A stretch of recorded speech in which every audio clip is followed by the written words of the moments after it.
So, ayun nga po, ayan, magluluto po tayo ng, may fish cake. Ayan po guys, ayan mga besi, dahil nandito tayo sa ating kaibigan, ayan, magluluto po tayo at kakain po tayo dito ng, tinatawag nating Santi in the house, dahil dito lang tayo sa bahay kakain.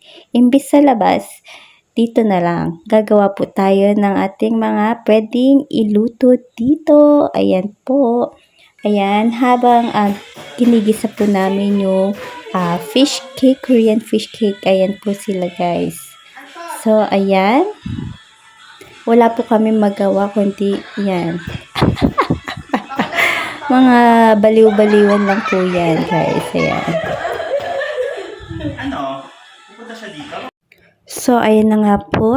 After namin dyan sa kalokohan, ayan, proceed ulit tayo dito sa ating niluluto. Ayan, after natin mag-brown yung fish, tinatawag natin Korean fish cake. Ayan, nagisa na po tayo ng sibuyas. After that, sinunod po natin itong carrots. Ayan, lagyan po natin ng carrots sa mga gusto. Ayan, after that, gisa-gisa lamang po. Palambutin natin ng sakto lang. Then, makikita po natin, pinagsama-sama na po natin silang tatlo.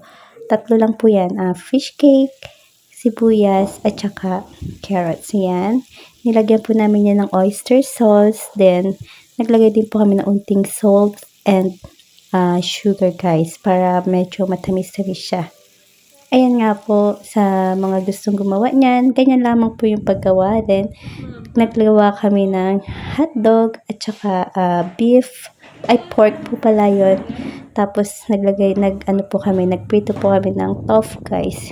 Then, ayan, at may noodles po kami na sobrang sarap. Ayan, meron kakanin din.